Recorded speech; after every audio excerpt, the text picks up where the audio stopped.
বাংলাদেশ জাতীয়তাবাদী দল বিএনপির জাতীয় নির্বাহী কমিটির সদস্য আলহাজ মোহাম্মদ শাহ আলমের পক্ষ থেকে ফতুল্লা থানার 5টি ইউনিয়নের প্রায় 27টি পূজা মণ্ডপে শুভেচ্ছা বার্তা ও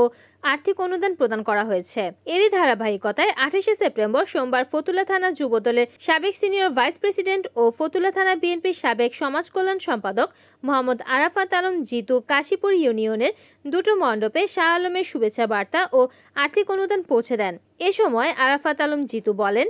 আমরা এসেছি মূলত আমাদের নেতা ফতুল্লা থানার অবিসংবাদিত নেতা, ফতুল্লা থানা বিএনপির সাবেক সভাপতি, নারায়ণগঞ্জ জেলা বিএনপির সাবেক সিনিয়র সহসভাপতি এবং বর্তমান বাংলাদেশ জনাব আলহাজ মোহাম্মদ শাহ আলমের পক্ষ থেকে ওদের কাছে আমরা শুভেচ্ছা বার্তা পৌঁছে দিচ্ছি এবং ওনার পক্ষ থেকে কিছু শুভেচ্ছা অনুদান রয়েছে ওনাদের এই সুন্দরভাবে যাতে পুজো করতে পারে। সত্যি অর্থে বিএনপি হচ্ছে অসাম্প্রদায়িক দল এবং আমরা বিশ্বাস করি যে আমরা ভবিষ্যতে আরো অসাম্প্রদায়িক বাংলাদেশ গড়ার জন্য সকল কর্মকাণ্ড সকলে সম্মিলিতভাবে সকল ধর্মের মানুষ সম্মিলিতভাবে আমরা ঐক্যবদ্ধ হয়ে এই দেশকে আরো দৃঢ় ও শক্তিশালী দেশ হিসেবে পরিণত করবো ইনশাআল্লাহ। আমরা শাহ আলমের পক্ষ থেকে তারেক রহমানের নির্দেশ অনুযায়ী শাহ আলমের পক্ষ থেকে আমরা সার্বিকভাবে আমাদের যারা অন্য ধর্মের ভাই আছেন বোন আছেন তাদের পক্ষে আমরা থাকবো।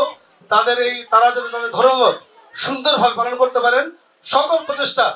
আমাদের পক্ষ থেকে অব্যাহত থাকবে এবং আমি স্বপন তাকে অনুরোধ করবো আপনার যে কোনো সমস্যায় যে কোনো প্রয়োজনে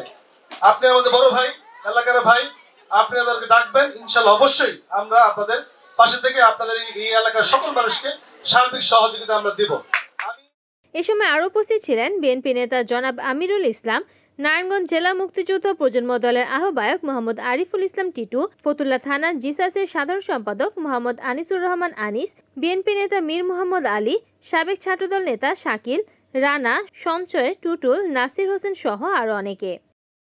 রিপোর্ট করেছেন সুমন ইসলাম, NN টিভি, নারায়ণগঞ্জ।